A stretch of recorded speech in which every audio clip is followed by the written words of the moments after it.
Bonjour à tous pour cette 5e édition des rendez-vous de The Green Data. Merci d'être présents. On va rester ensemble environ 1 heure. Et aujourd'hui, j'ai le plaisir d'accueillir Stéphane Gigandet et Manon Corneille. Stéphane est le fondateur d'Open Food Facts, que probablement vous connaissez tous, et Manon Corneille est la responsable développement international d'Open Food Facts. Bonjour. Bonjour. Bonjour. Pour parler d'un sujet ô combien d'actualité qui est de l'estimation de l'impact carbone des produits alimentaires. Et donc, ce dont on va parler aujourd'hui, qu'on va vous présenter, c'est comment, grâce à Open Food Facts et grâce à l'Open Data, nous avons développé un outil permettant d'estimer l'impact carbone de 140 000 références alimentaires en Open Data.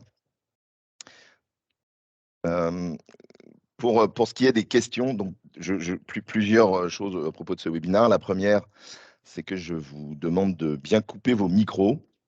C'est la première fois qu'on fait un webinaire sur Teams, donc on n'est pas très habitué à l'outil. D'habitude, on le faisait sur Zoom, mais là, on a un peu changé.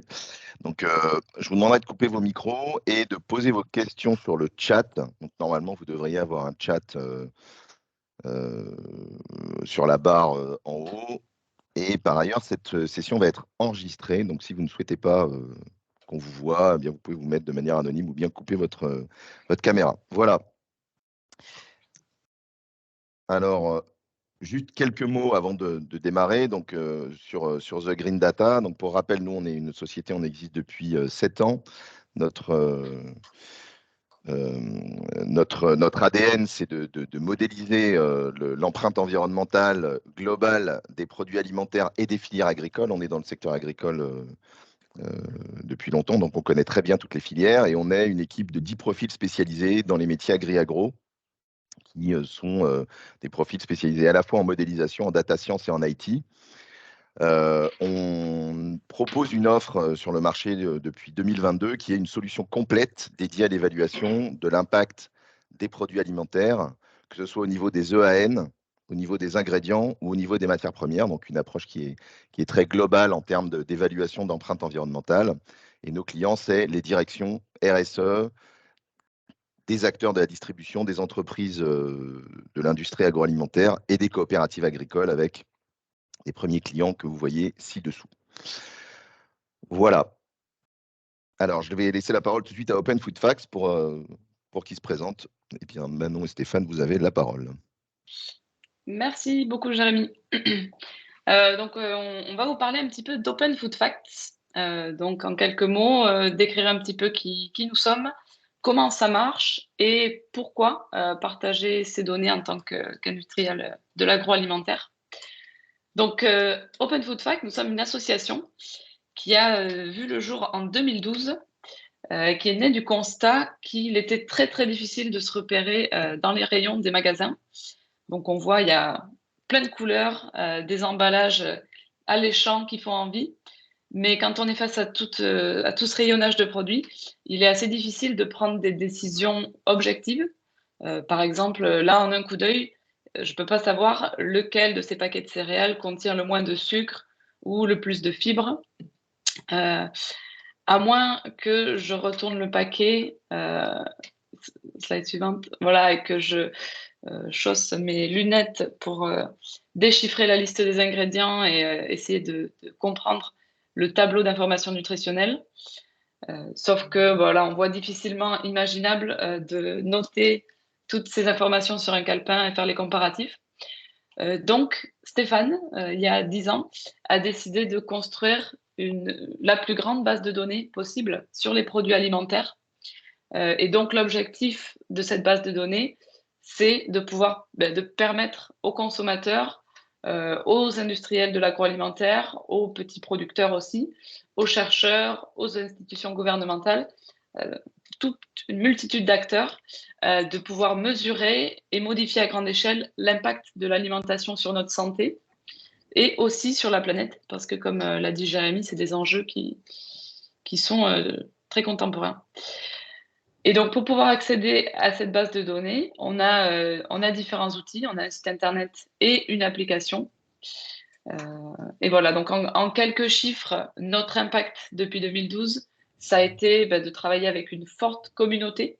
On a compté plus de 20 000 contributeurs. Donc, ce qu'on considère contributeur, c'est une personne qui va ajouter de la donnée dans la base de données. Et on a réussi aujourd'hui à atteindre 2,5 millions de produits dans le monde entier et dans 180 pays. La spécificité d'Open Food Fact, c'est aussi sa nature. Donc, c'est une base de données qui est en open source. Open source, ça veut dire que tout le monde peut l'enrichir, tout le monde peut contribuer et tout le monde peut aussi réutiliser cette donnée-là. Donc ça, c'est très important. Et ça fait vraiment partie du cœur de notre projet. Donc aujourd'hui, il y a plus de 200 applications, comme par exemple les applications de scan de produits alimentaires. Vous connaissez peut-être Foodvisor ou ScanUp. Mais aussi voilà, d'autres services, des projets de recherche. On travaille beaucoup avec les communautés scientifiques également. Et aussi aujourd'hui, donc The Green Data, qui fait partie de nos réutilisateurs, donc qui utilisent notre donnée pour créer différents types de projets et d'usages. Et notre objectif également, c'est surtout de mieux informer les consommateurs. Et donc, on a à peu près 2 millions de visiteurs par mois qui consultent cette base de données ouverte. Et donc, ce qui fait qu'aujourd'hui, Open Food Fact, c'est la plus grande base de données alimentaires open source du monde. Et donc, on a à cœur de continuer de l'enrichir pour que un maximum de consommateurs soient informés, de projets puissent voir le jour et voilà, qu'on puisse aller dans ce sens-là. Alors, comment ça marche? Donc, comme je vous l'ai dit, il y a plusieurs canaux pour enrichir cette base de données. Le premier canal, donc vous avez le petit cadran en bas à droite qui représente la base de données Open Food Fact publique, telle qu'elle est aujourd'hui. Et donc, pour l'enrichir, il y a un premier canal qui sont les utilisateurs du site web qui peuvent directement saisir des modifications sur la liste des ingrédients d'un paquet de biscuits, par exemple, ou bien télécharger une photo du packaging. Il est aussi possible d'appliquer des modifications dans la base de données au travers de notre application mobile, donc tout simplement en prenant des photos ou bien en saisissant les modifications.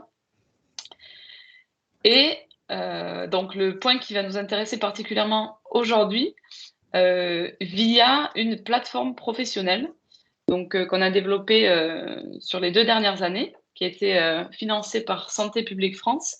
C'est un projet dont on est particulièrement fiers.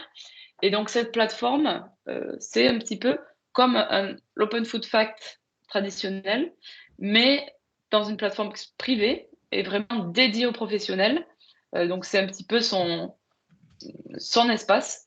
Et dans cet espace, le professionnel va pouvoir importer toutes ces données en masse, à l'aide soit d'un tableau Excel, soit d'autres outils que je vous expliquerai un peu plus tard. Mais c'est des choses qui ne sont pas possibles à travers l'utilisation classique du site web. Donc, on a essayé aussi de développer des outils qui soient utiles pour les professionnels, avec des tableaux de bord, des graphiques qui permettent de savoir un petit peu où on se situe par rapport aux moyennes du marché. Et donc, oui, des analyses concurrentielles qui peuvent être intéressantes pour les professionnels. Et ensuite, donc, d'autres sources de données qui vont venir enrichir la base de données Open Food Fact. Donc, des bases de données externes qui soient ouvertes, bien sûr, en open data, et des données provenant d'autres applications. Donc, on a souvent des relations un petit peu partenaires avec les autres applications de scan, où elles utilisent nos données dans un premier temps, puis ces données sont enrichies par leurs utilisateurs et ils nous les renvoient. Donc, on a comme ça un circuit donnant-donnant au niveau de la donnée. Donc, voilà un petit peu comment ça marche. Et pour participer en tant que producteur ou industriel de l'agroalimentaire, au travers de la plateforme Pro que j'ai décrit un petit peu tout à l'heure. Il existe 3 manières de partager vos données. La première, qui est un petit peu la plus simple, c'est de travailler à l'aide d'un fichier Excel.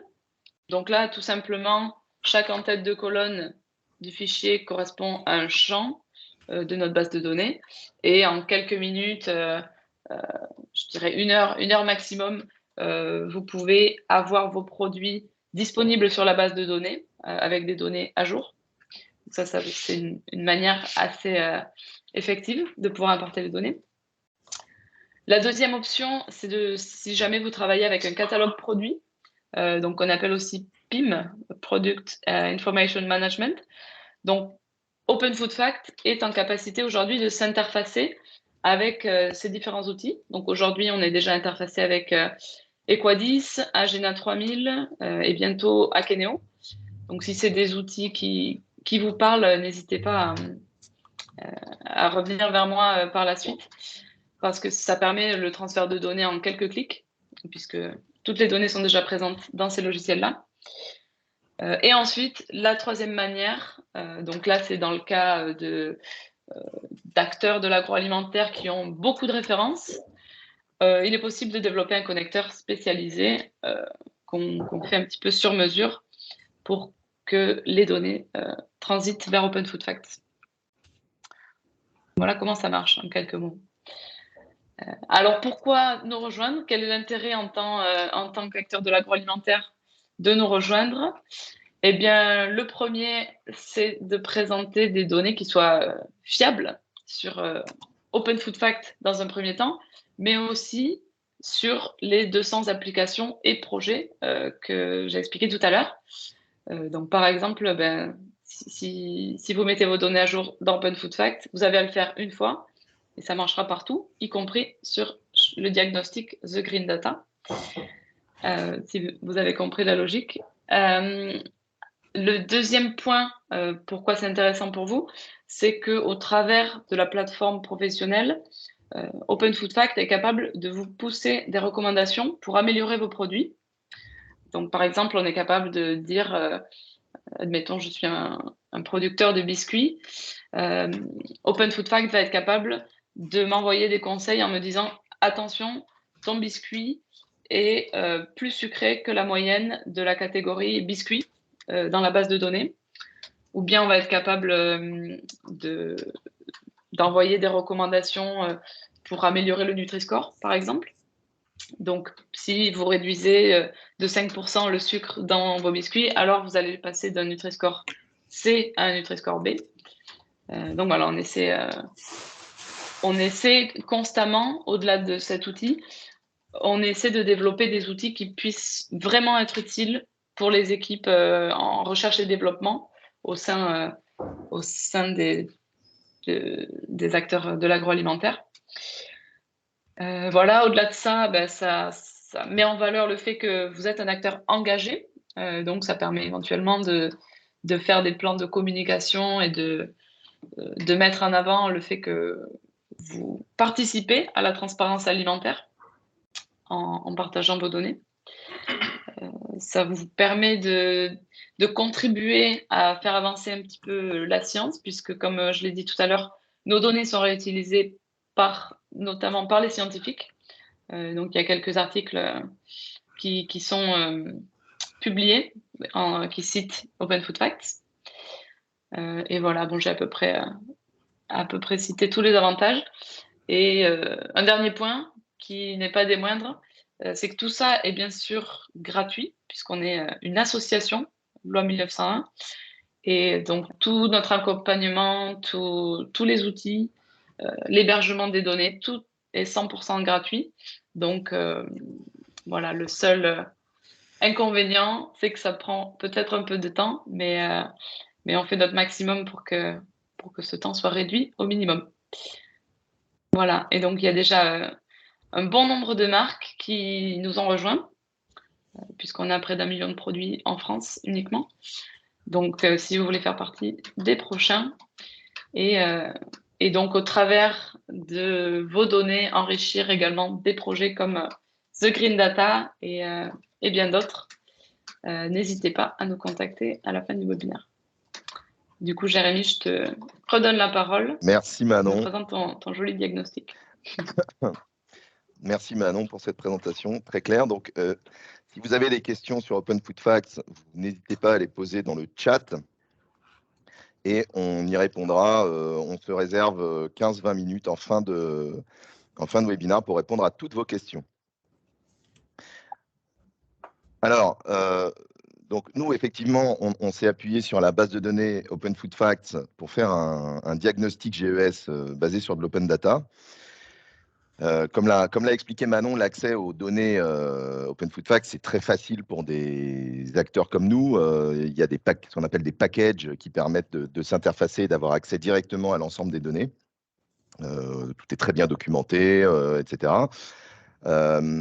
Et notre objectif, c'était de voir en fait au début ce qu'on pouvait faire à partir d'Open Food Facts pour être capable de faire un diagnostic GES rapide qui soit à la fois crédible et utile pour l'ensemble de la profession, sachant que le sujet environnemental, c'est un sujet qui est pas facile et un peu plus difficile que celui du Nutri-Score, parce qu'il faut s'appuyer justement sur des bases d'impact et puis avoir une estimation environnementale des produits alimentaires.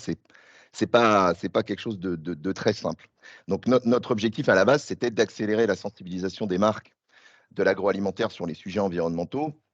Nos premiers échanges qu'on a eu avec un certain nombre de marques montraient que c'était un sujet qui était quand même qui démarrait, enfin qui était un sujet qui n'était pas encore très bien compris, contrairement au Nutri-Score qui était vraiment rentré dans les mœurs. Le sujet de l'impact carbone en fait des produits alimentaires restait un sujet qui était un peu nouveau et donc, notre objectif, c'est de dire, voilà, est-ce qu'à partir de l'open data, on peut proposer une évaluation rapide, crédible, gratuite et utile? C'était une sorte de challenge, hein, il fallait faire de la R&D. Et puis voir si ce diagnostic pouvait permettre d'aller au-delà de cette première évaluation, à la fois en incitant les marques à enrichir leurs données publiques sur Open Food Facts, donc être dans une dynamique vertueuse en disant voilà, comment est-ce qu'on peut rendre le diagnostic plus précis en enrichissant les bases de données. Et en parallèle, démarrer, alors avec nous, hein, idéalement, avec des démarches de progrès qui puissent permettre d'aller plus profondément et de comprendre mieux les impacts environnementaux des produits alimentaires. Donc ça, c'était l'objectif de départ. On a fait à peu près 9 mois de R&D. C'est l'ordre de grandeur. On s'est basé sur les travaux de Gustave Coste, qui a travaillé pendant 1 an sur le sujet et que je ne sais pas s'il est là, mais je voudrais le remercier. Donc, on n'est pas parti de rien, on est parti de travaux de recherche sur l'évaluation environnementale des produits. Et globalement, ce qu'on a sorti au bout de 9 mois, c'est un outil qui est basé sur un algorithme cœur qui est capable de trouver les recettes associées à un EAN. Putain, mais donc ils sont en train de faire la même chose que nous. Il faut couper les micros. Mais j'ai entendu qu'on n'était pas les seuls à vouloir faire ça. C'est un peu normal parce qu'effectivement, c'est un peu le Graal hein, d'essayer d'arriver à inférer les recettes et les compositions des produits sur la base des listes d'ingrédients, etc. Donc, je vous montrerai comment on a fait. C'est assez compliqué. Mais globalement, on a réussi au bout de 9 mois et on a fait un algorithme qui permet de trouver les recettes sur à peu près 50 000 produits et qui permet d'évaluer en parallèle l'impact GES sur 140 000 EAN avec 2 niveaux de détail, un avec les recettes et l'autre sans les recettes. Voilà. Et ensuite, l'outil permet de faire une analyse d'impact des ingrédients principaux. Alors, je ne vais pas vous faire attendre plus longtemps, je vais vous faire une démo. Donc là, il faut que je quitte. Alors, est-ce que vous voyez mon écran de démo? Oui. Manon? C'est bon, ok, cool. Voilà, donc en fait, l'outil qu'on a développé, donc, qui est basé sur cet algorithme, est un outil assez simple. On choisit sa marque, on choisit sa gamme de produits et on a un diagnostic. Donc si je tape Buitoni et si je tape pizza et tarte, eh bien, je fabrique un diagnostic GES des pizzas et tartes de Buitoni à partir de 73 produits de la catégorie pizza et tartes qui sont référenciés sur la base d'Open Food Facts, qu'on croise avec des infos disponibles dans la base de données SQL et Agribalise. Et à partir de ces 73 produits, alors basés sur des listes d'ingrédients incomplètes, des sujets de données nutritionnelles incomplètes, etc., on arrive à trouver les recettes de 16 produits. Donc, comme vous le voyez, il y a un taux de transfo qui est de l'ordre de à peu près de 30% entre l'ensemble des produits qui sont disponibles dans la base Open Food Facts et les produits à partir duquel on arrive à trouver des recettes. Donc, on a 16 produits où on arrive à identifier les recettes et on a 57 produits où, en fait, on va se contenter d'associer les EAN à des produits type Agribalise, qui va nous permettre, en fait, d'avoir une estimation approximative de l'impact environnemental de ces produits.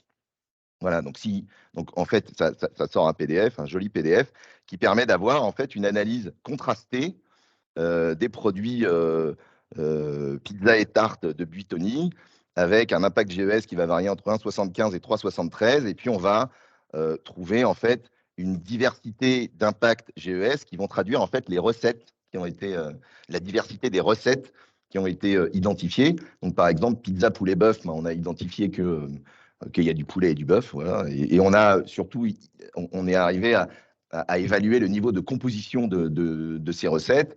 Idem sur les surgelés bolognaises, où là on est beaucoup plus impactant parce qu'on va retrouver du bœuf avec de la tomate, etc. Alors que les pizzas 4 fromages, eh bien, en fait, sont moins impactantes et elles sont autour de 2. Voilà. Donc ça donne en fait ici une sorte de profil des impacts GES associés à une gamme de produits qui vient identifier les recettes avec une évaluation de la marge d'erreur associée à cette estimation-là, qui est liée en fait à l'espace possible des recettes. En fait, on ne trouve pas une seule recette, on trouve un ensemble de recettes possibles, ce qui nous donne en fait un impact environnemental qui est associé à une marge d'erreur. Donc, on arrive à identifier la marge d'erreur. On arrive aussi à évaluer un impact moyen basé sur l'ensemble des références Open Food Facts que vous voyez avec la barre verticale noire. Donc ça, c'est l'ensemble des pizzas et tartes, voilà, qui est autour de 3. Bon, je ne sais pas si ça intéresse quelqu'un, mais sachez que l'ensemble des pizzas et tartes du marché est autour de 3 kg de CO2 par kilo. Et ensuite, sur la base de cette analyse-là, eh bien, on va identifier les ingrédients qui sont les plus impactants. Donc, on fait une analyse par ingrédient. Et dans les produits qu'on analyse, on a 80 ingrédients qui entrent dans la composition des 16 produits. Et parmi ces 80 ingrédients, on liste les 10 ingrédients qui ont le plus d'impact. Et comme par hasard, il y a la viande de bœuf cuite, la mozza, le lait en poudre, etc. Donc, c'est-à-dire en gros les ingrédients qui sont d'origine animale, qui sont ceux qui ont le plus d'impact environnemental dans les produits. Voilà, donc ça, c'est ce qu'on appelle l'analyse détaillée. On le fait sur les produits sur lesquels on arrive à inférer les recettes. Et ensuite, on a une analyse simplifiée où on fait de l'association automatique avec les produits avec des produits type Agribalise. Donc ici, on va associer par exemple tout un tas de pizzas différentes. On va l'associer à un produit Agribalise qui s'appelle pizza à la viande type bolognaise et qui a un impact GES de 8. Bon, donc comme vous le voyez, c'est une estimation qui est beaucoup plus simpliste et je dirais assez pessimiste par rapport aux estimations qu'on trouve ici. Donc en réalité, il vaut mieux être dans un contexte d'analyse détaillée pour avoir une analyse plus précise, évidemment, de l'impact environnemental des produits. Donc voilà comment fonctionne ce diagnostic. C'est un diagnostic donc, qui évalue environ entre 40 et 50 000 produits français. Et maintenant, ce que je vous propose, avant de passer aux questions, c'est de vous expliquer comment ça marche, c'est-à-dire de soulever le capot. Alors là, on va faire un peu de maths. Donc, on va soulever le capot et je vais vous expliquer assez brièvement, en fait, comment on en est arrivé là et comment on est capable, de façon contrôlée, à évaluer l'empreinte environnementale de ces EAN. Donc, en fait, la première chose à faire à partir de la base Open Food Facts, c'est le filtrage des données, c'est-à-dire en fait de prendre l'ensemble des données et de faire des filtres par groupe, en fait, hein, donc en fonction des origines, des infos nutritionnelles, des infos d'impact et des catégorisations. Et donc, la première chose, c'est d'arriver à isoler en fait l'ensemble des références cibles et de pouvoir se dire, voilà, sur tel et tel type de groupe de données d'Open Food Facts, voilà ce que je vais pouvoir avoir comme stratégie de modélisation. Donc, ce qu'on voit, c'est qu'il y a en fait, il y a différents groupes avec différents types de catégories. Le filtrage a été un travail très important chez nous pour essayer de bien comprendre ce qu'on pouvait espérer pouvoir tirer de certaines données. Vous avez des données incomplètes, vous avez des données où les infos nutritionnelles sont incomplètes, vous avez des données où c'est presque incomplet, etc., où il faut remplir. Bon, donc il y a déjà un très gros travail de filtrage et de très bonne compréhension, je dirais, de la caractérisation de la base de données Open Food Facts, qui évidemment en plus évolue au cours du temps et qui est associé à différentes stratégies de modélisation. Vous ne faites pas la même chose avec des données open source pour lesquelles vous disposez des infos nutritionnelles ou celles que vous avez pas. Voilà. Et ça donne aussi en plus les leviers de progrès possibles. C'est-à-dire aujourd'hui, il y a 140 000 références cibles, mais en fait, au total, comme l'a dit Manon, il y a beaucoup plus de références que ça qui sont disponibles dans Open Food Facts. Donc, l'enrichissement permanent permet d'aller chercher plus de potentiel et d'aller scorer plus de produits. Donc, la première étape, c'est bien sûr le filtrage. La deuxième étape, c'est de mettre en place un algorithme de recettes. Voilà, donc je ne vais pas vous expliquer, parce que c'est quand même notre spécial sauce de faire ça, mais globalement, le principe est assez simple. Vous prenez tout ce que vous avez en open data possible, donc vous avez les données Open Food Facts, la base SQL, la base Agribalise, mais aussi vous prenez toutes les contraintes réglementaires et seuils de tolérance que vous avez sur le marché, il y en a beaucoup, hein. Donc en fait, pour arriver à comprendre et à retrouver les recettes des produits, il faut arriver à régénérer en fait les informations qui sont sur le packaging. Et pour ça, vous appuyez sur toutes les normes ISO existantes possibles, etc. Et toutes les règles et toutes les seuils de tolérance. Et puis, vous entraînez votre algorithme de manière régulière, fréquente, jusqu'à ce que ça devienne un bon algorithme qui donne des bons résultats. Et aujourd'hui, on est à un taux de réussite qui est supérieur à 80%. On pense qu'on peut atteindre probablement 90-95%, voilà, sans trop de difficultés. Voilà, le- l'objectif, c'est, je dirais, de pouvoir maîtriser à la fois des logiques de règles et des logiques on va dire, d'exploration et de recherche et d'identification des recettes. Il faut aussi comprendre que ce qui sort, ce n'est pas une recette, c'est un espace de recettes possibles. Parce qu'en fait, à partir des données qui sont sur le packaging, on ne peut pas trouver la recette du produit, hein. On a des seuils de tolérance dans tous les sens. Et donc, en fait, euh, c'est évidemment un niveau. Enfin, je dirais que l'étape d'après, c'est évidemment de travailler avec les marques sur la base des véritables compositions des produits. Parce que là, on reste, je dirais, dans un espace de recettes qu'on a inféré avec des recettes possibles. Il est d'ailleurs assez intéressant de voir qu'il y a quand même un certain nombre de recettes qui sont impossibles. Donc, vous avez quand même un certain nombre de produits où on peut prouver mathématiquement qu'il est strictement impossible d'avoir une recette qui soit conforme aux informations qui sont sur le packaging produit, ce qui pose aussi une question peut-être de détection d'erreurs, par exemple, sur les packaging. Il y a peut-être des données nutritionnelles qui sont tout simplement fausses, qui sont incohérentes. Mais enfin, globalement, la bonne nouvelle, c'est que la plupart des packaging du marché ont l'air cohérents en termes d'infos nutritionnelles, de base de référence et de liste d'ingrédients. Voilà. La troisième étape, c'est de faire de l'analyse conformité sur ce produit, sur cet algorithme. C'est-à-dire, ça donne des résultats en termes de recettes, mais est-ce que c'est bien des résultats qui sont, entre guillemets, conformes avec le métier, avec l'intuition métier? Donc, en fait, pour faire ça, on a tout simplement confronté notre algorithme aux bases de données Agribalise. C'est-à-dire, on a fait jouer notre algorithme sur les 50 000 produits face aux 1500 produits Agribalise et on a comparé en fait les résultats. Donc, sur la droite, vous avez un exemple de résultat sur les crackers. La barre bleue, c'est la donnée Agribalise. Donc, quand vous regardez dans Agribalise, vous avez un produit crackers, je ne me rappelle plus comment il s'appelle, mais avec une certaine recette et qui est associé à une estimation GES de 1 kg de CO2 par kilo. Et quand vous regardez la base de données Open Food Facts, vous pouvez associer à peu près 250 produits à ce que c'est qu'un crackers. Voilà, donc en analyse simplifiée, vos 250 produits, ils sont tous à 1 kg de CO2 par kilo. Or, quand on fait tourner notre algorithme, on voit que la réalité est quand même significativement différente. En vert, vous avez l'impact maximum et en rouge, vous avez l'impact minimum. Hein, on estime la marge d'erreur, comme je vous l'ai dit. Et vous voyez qu'en fait, sur la gauche, vous avez des crackers qui sont beaucoup plus impactants que 1, c'est-à-dire qui sont entre 4 et 7 kg de CO2 par kilo. Pourquoi? Parce que c'est des crackers où il va y avoir beaucoup de, de produits animaux, parce que c'est des crackers où vous allez trouver du chocolat, du cacao, parce que c'est des crackers où vous allez trouver plein de produits qui ne sont pas du tout prévus dans la recette d'Agribalise. Et donc, ça va vous donner en fait une grande partie des crackers qui sont très largement au-dessus de 1.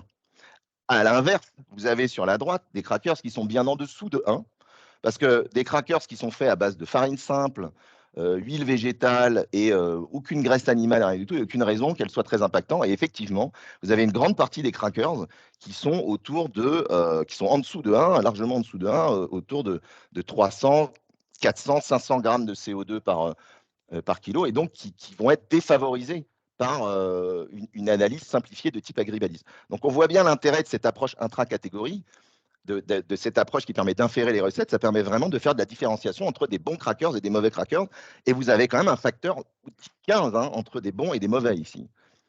Donc c'est quand même très significatif en termes d'identification de la variance de l'impact CO2 lié aux recettes. Donc pour faire ça, on a calculé ce qu'on pourrait appeler une distance avec des valeurs Agribalise. Et sur la base de ces distances, on a fait une analyse qualitative de tous les écarts pour identifier et être sûr, en termes d'analyse conformité, que notre algorithme ne racontait pas n'importe quoi.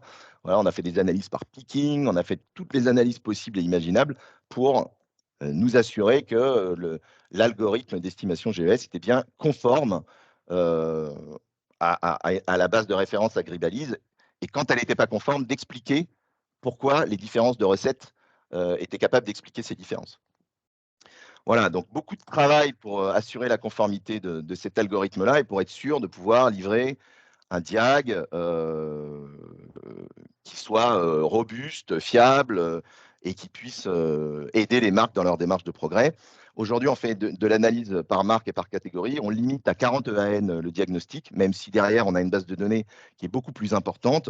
Euh, on a donc décidé de présenter les deux analyses, analyse détaillée, analyse simplifiée, pour bien voir la différence. Et l'objectif principal, le premier usage de ce diagnostic, c'est vraiment sensibiliser les marques à l'impact GES de leurs produits de manière très ouverte et totalement gratuite. Voilà. En termes de conclusion, ce que je voudrais signaler, c'est qu'on est en discussion avec Open Food Facts pour voir dans quelle mesure on pourrait proposer ce diagnostic en open data. Donc l'idée, c'est vraiment pas de faire de l'argent avec ce diagnostic, c'est vraiment de mettre le pied à l'étrier aux marques et de leur permettre de sensibiliser en interne, d'embarquer les équipes opérationnelles, etc. Il est à noter qu'on est tout à fait ouvert à la possibilité d'utiliser cet outil ou cette base de données dans le cadre d'autres usages que vous pourriez avoir. On a commencé à avoir des demandes, par exemple, d'accès à la base de données en volume pour faire soit des études, voilà, soit de l'affichage automatique sur des sites, etc. Donc, il peut y avoir en fait d'autres usages que cet outil diagnostique. On est tout à fait ouvert à ça, hein. De toute façon, de notre point de vue, le travail qu'on a fait, c'est un travail qui permet de sensibiliser, d'évangéliser le marché et qui nous semble être vraiment une première étape dans une stratégie globale qui est associée à notre plateforme d'évaluation environnementale et à l'enrichissement de l'open data. Mais je dirais, pour nous, c'est vraiment une première étape pour les marques de rentrer dans des démarches de sustainability qui sont des démarches longues, très transformatives, qui ont des impacts sur l'organisation, etc. Voilà, donc ça ne résout pas tout, ce diagnostic, loin de là, mais en tout cas, ça permet de démarrer en fait les sujets. Voilà, écoutez, la présentation est terminée, j'espère qu'elle vous a intéressé. Maintenant, on est à votre disposition pour répondre à toutes vos questions.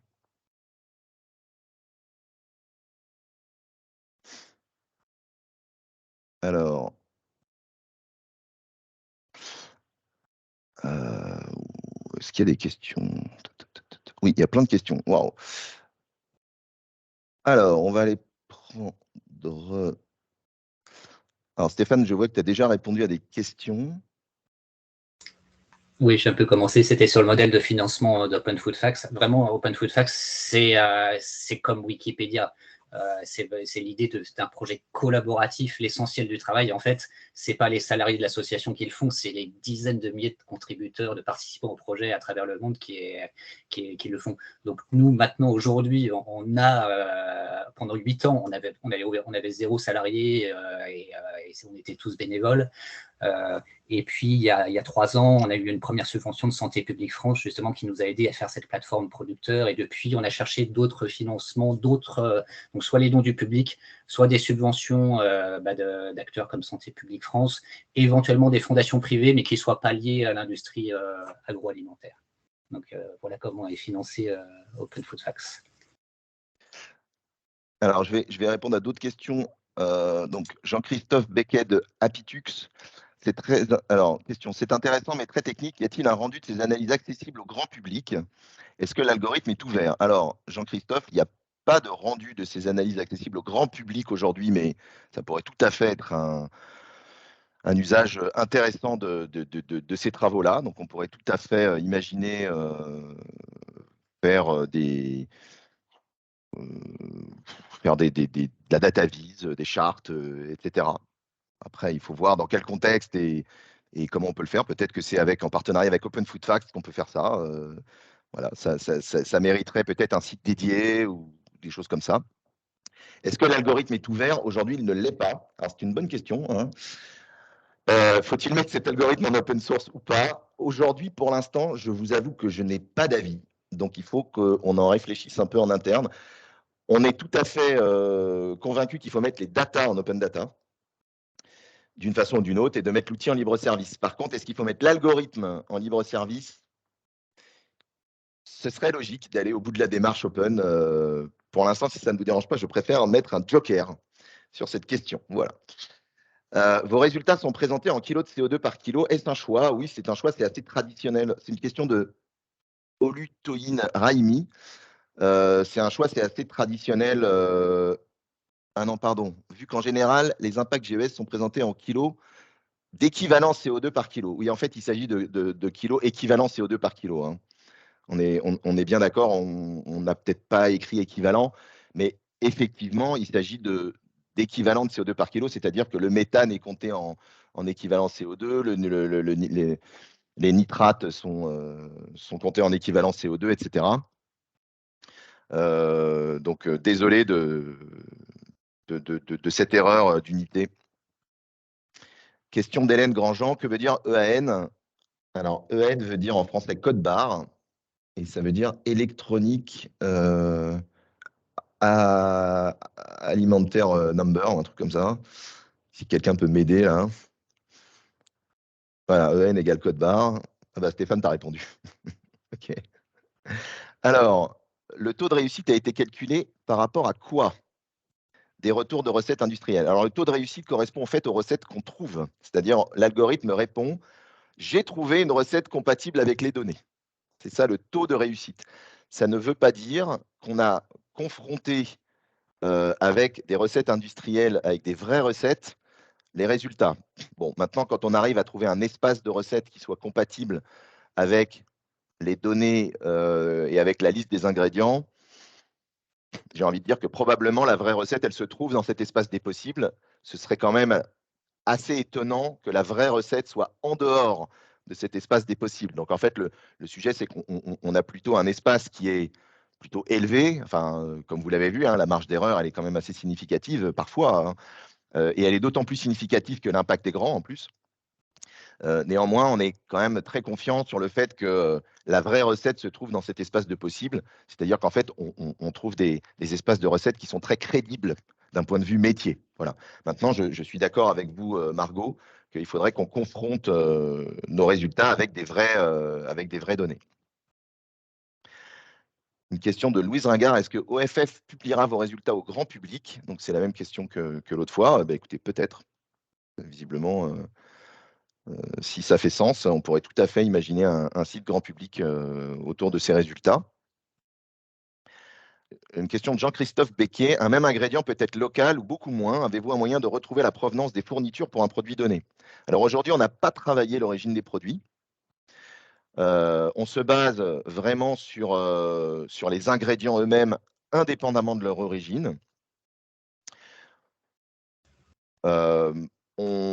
Alors, il faut savoir que pour quand même un grand nombre d'ingrédients qui sont, on va dire, typiquement les ingrédients d'origine animale, l'impact du transport amont est quand même très faible par rapport à l'impact de l'ingrédient lui-même. Donc, on pourrait dire que l'origine n'a pas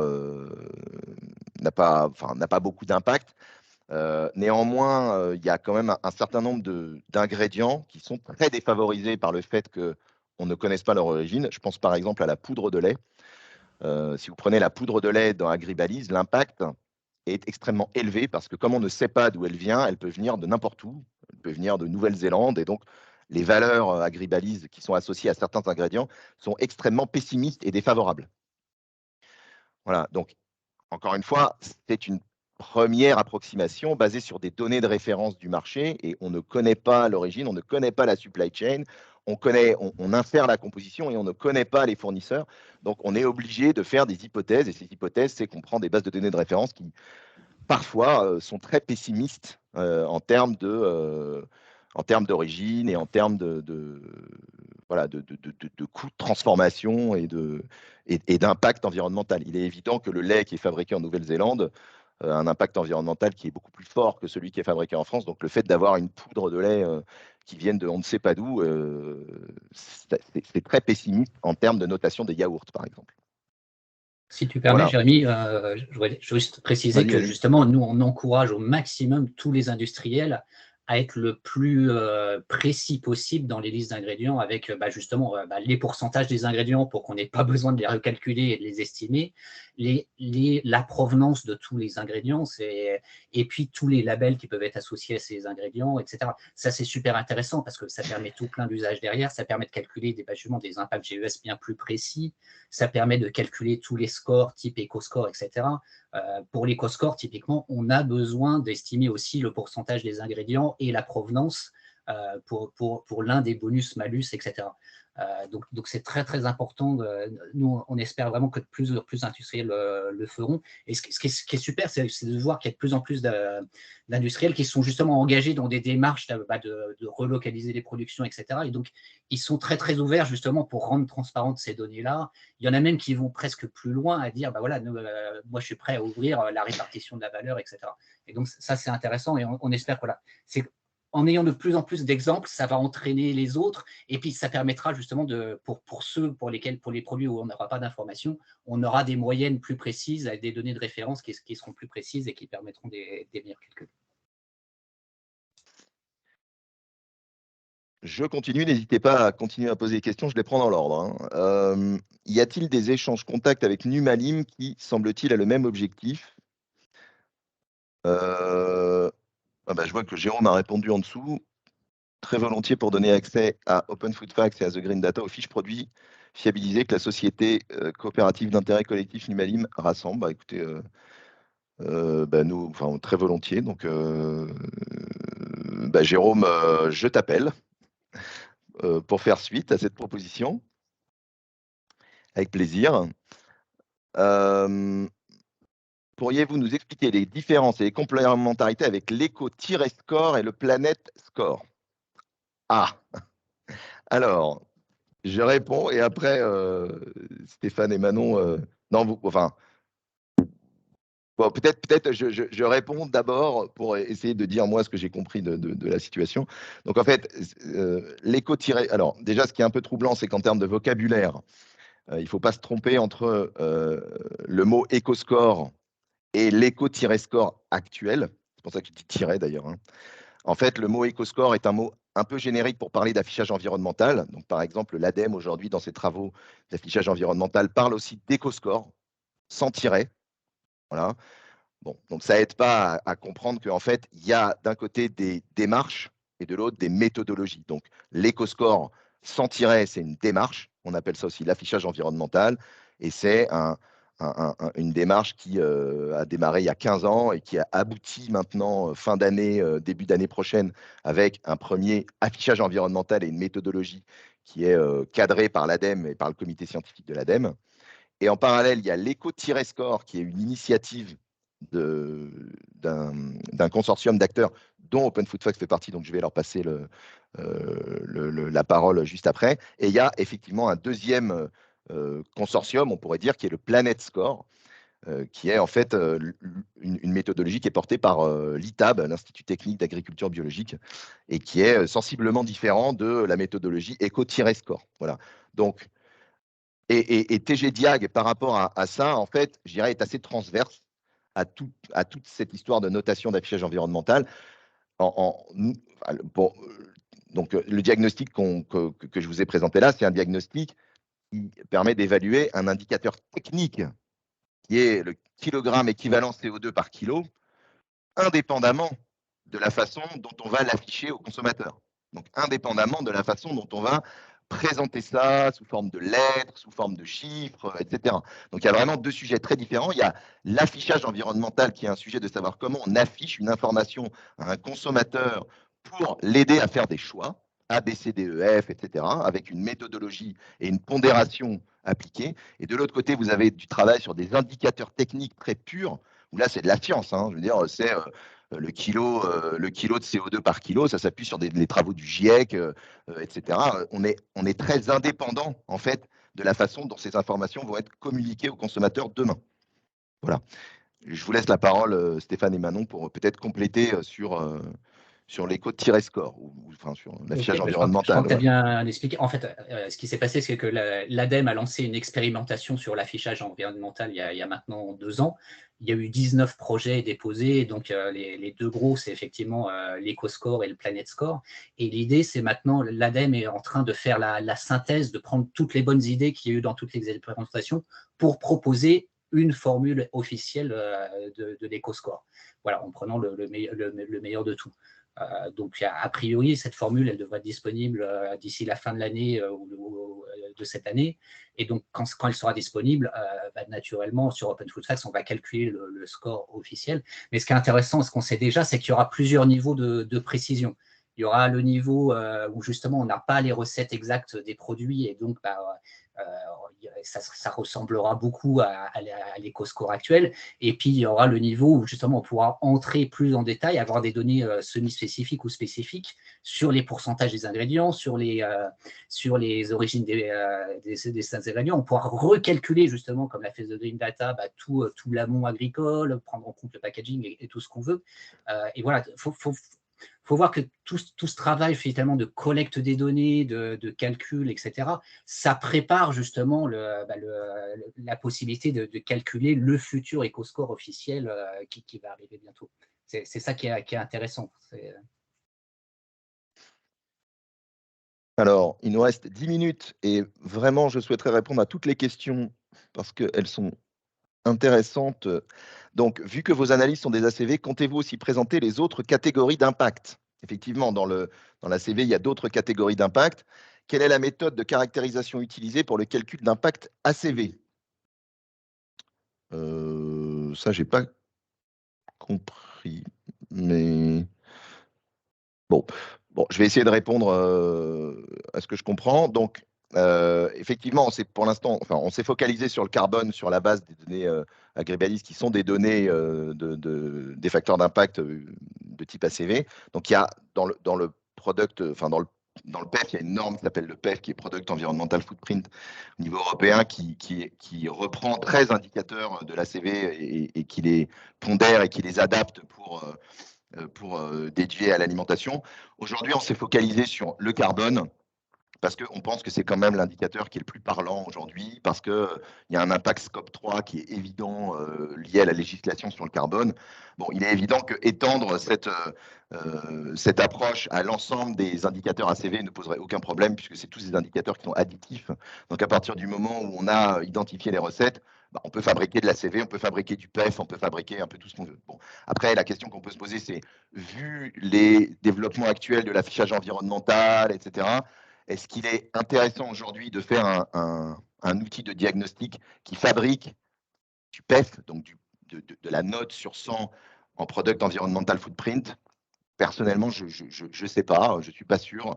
Peut-être que ça peut être une évolution du DIAC de calculer le PEF de manière automatisée. Corentin Leroux, question de Corentin, est-ce que vous pourriez mettre en avant ce qui manque dans les bases de données existantes en termes de précision, mais aussi en termes de données manquantes?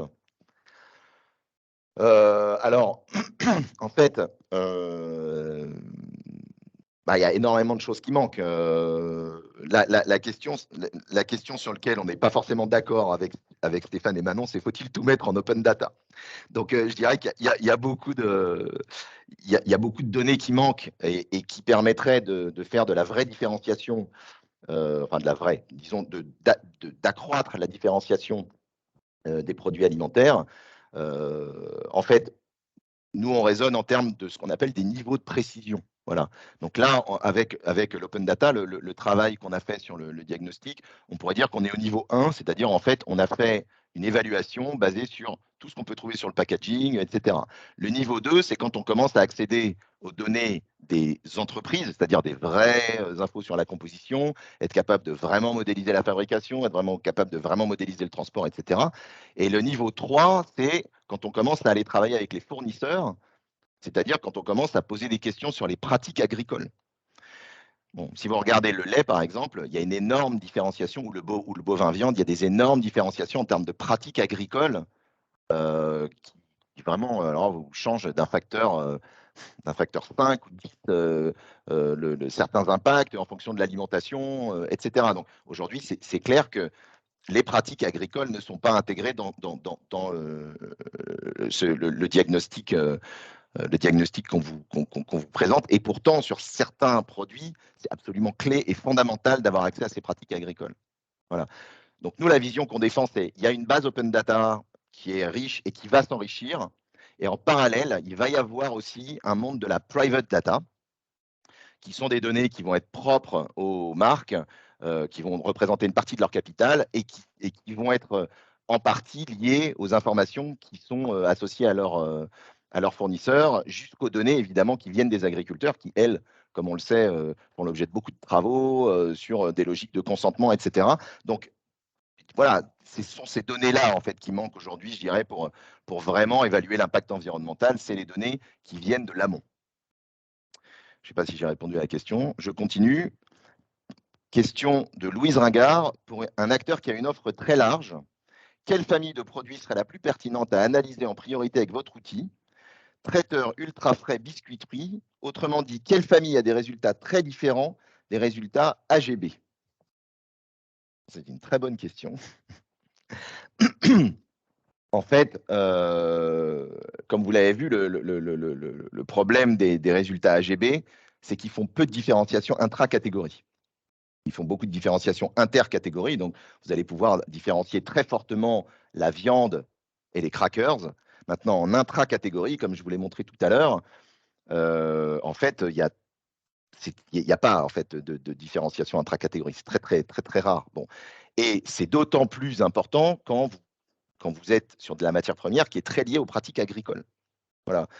Donc, moi, intuitivement, alors il faudrait voir dans le détail quelle serait la meilleure famille de produits qui serait la meilleure pour vous. En général, il faut des familles de produits qui sont assez emblématiques et des familles de produits qui sont assez dépendants des pratiques agricoles, donc où on puisse avoir beaucoup de contrastes entre des bonnes pratiques et des moins bonnes pratiques, on va dire, pour être capable de valoriser justement le sourcing durable. Et par ailleurs, il faut aussi des produits qui soient à fort impact. Voilà. Si vous commencez par des produits qui ont un tout petit impact, ça n'a pas grand intérêt. Donc, ceci étant dit, par exemple, traiteur, biscuiterie, yaourt, voilà, ce genre de produits-là, c'est bien pour démarrer et pour commencer à avoir du travail, on va dire, un peu sérieux sur la segmentation environnementale de votre famille de produits. Après, je pense que la meilleure chose, Louise, c'est qu'on s'appelle et qu'on en discute. Voilà. Parce que c'est difficile de vous répondre comme ça. Quelles sont les bases de données coefficients que vous utilisez? Coefficients, j'imagine que c'est les facteurs d'impact. Donc, aujourd'hui, c'est uniquement Agribalise. Voilà, donc on a fait ce choix-là pour simplifier. On s'est basé sur les bases de données d'impact Agribalise parce que c'est quand même c'est une belle base de référence, très riche, qui intègre des données qui viennent d'autres bases de données. Donc, ça nous semble vraiment une bonne base de référence, Agribalise aujourd'hui, en France en tout cas. Est-ce que l'analyse prend l'ensemble des impacts CO2 de la chaîne du produit, production, emballage, livraison, fin de vie? Alors, en fait, elle ne prend pas en compte la fin de vie, elle s'arrête à je crois que c'est sortie d'usine. Donc, on ne prend pas en compte la distrib et la conso.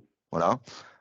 On fait vraiment uniquement de l'analyse de production, incluant la partie agricole jusqu'à la sortie d'usine. Voilà. From farm to gate, factory gate, je crois, un truc comme ça. Alors, comment sont vérifiées la qualité des données? Quel est le poids des ONG dans les contributeurs? Je crois que c'était pour Open Food Facts, celle-là. Ah, pardon. Oui. D'accord, ok. Donc, du coup, pour la qualité des données, en fait, il y a deux armes, surtout. La première, c'est la visibilité de ces données. C'est comme le logiciel libre. Si le code est ouvert, il y a moins de bugs. Et ça, on le voit. Et la deuxième arme, c'est justement toutes les vérifications automatiques qu'on peut faire sur les données. On a développé plein d'algorithmes pour vérifier les données. Et ce qui est intéressant de voir, justement, c'est quand un industriel nous envoie des données, plus d'une fois sur deux, qu'ils soient petits ou grands, on lui remonte tous les problèmes des données qu'on a vus pour qu'il puisse aller les corriger. C'est un problème qui est hyper commun, où c'est presque un producteur sur deux, c'est inverser les kilojoules et les kilocalories sur certains produits dans le tableau nutritionnel. Et c'est la même chose pour les fautes d'orthographe dans les listes d'ingrédients, etc. Donc, c'est vraiment ça. D'où la qualité des données nous tient vraiment à cœur. Et c'est pour ça qu'on encourage déjà le maximum d'industriels à nous transmettre les données. Et puis, on travaille sur tous ces algorithmes d'intelligence artificielle, etc., pour extraire les données des photos, les vérifier, les corriger, etc. Et après, sur le poids des ONG dans les contributeurs, alors tout dépend si on parle de… Nous, ce qu'on appelle contributeurs, c'est les gens qui contribuent au projet, qui contribuent des données. Donc là, on n'a pas de chiffres sur les gens qui contribuent. Après, le poids, il n'y a pas d'influence parce qu'en fait, c'est des données qui sont factuelles, elles sont sur les produits, etc. Il n'y a pas d'avis à faire passer, c'est simplement les données qui sont sur les produits. Et voilà, si la question est sur le poids des ONG dans les financeurs, là, pour le coup, il n'y a pas d'ONG dans les financeurs d'Open Food Facts aujourd'hui. Voilà. Il est 10 heures. Dernière question. Et de toute façon, on avait fini. Donc, on est dans les temps. Dernière question de Sandra Oliveras. Vous ne prenez pas en compte l'origine de la matière première, mais prenez-vous en compte le lieu de production du produit fini? La réponse est non. On ne prend pas en compte le lieu de production du produit fini. Voilà. Donc, sur la partie transport, en fait, on se base essentiellement sur les données de référence de la base Agribalise. On ne modélise pas le transport pour une raison encore assez pragmatique, qui est que très généralement, le transport a un impact qui est très faible dans l'impact global des produits alimentaires. Comme vous l'avez vu, on est autour de 1, 2, 3 kg de CO2 par kilo. Le transport, c'est 100 grammes, voilà, ou 200 grammes. Donc, globalement, on se base sur des données de référence. Et je dirais que de manière générale, de notre point de vue, passer trop de temps sur le transport de produits alimentaires, c'est un peu suspect. Parce que, en général, l'impact n'est pas là. Voilà, l'impact à 60-80%, il est dans l'agriculture, il n'est pas du tout dans le transport, ni même en général dans le manufacturing. Voilà. Bien, écoutez, je vous remercie beaucoup à toutes ces questions, pour l'ensemble de ces questions et pour votre écoute. On a terminé dans les temps. Voilà, Manon partage les contacts Open Food Facts. On peut peut-être partager aussi nos mails sur les mails de The Green Data. Donc, je vous partage le mien. Si vous voulez nous contacter pour travailler sur des gammes de produits spécifiques, pour démarrer un diagnostic GES approfondi, voire un diagnostic plus général, parce qu'on ne fait pas que du GES, on fait aussi de la biodiversité, on fait aussi du bien-être animal et de la consommation d'eau. Donc, on fait plusieurs indicateurs. N'hésitez pas à nous contacter. Et à très bientôt. Merci à tous. Merci d'être venus. À bientôt. Bonne journée. Un grand merci. Très bonne journée. Merci, bonne journée à tous. Au revoir.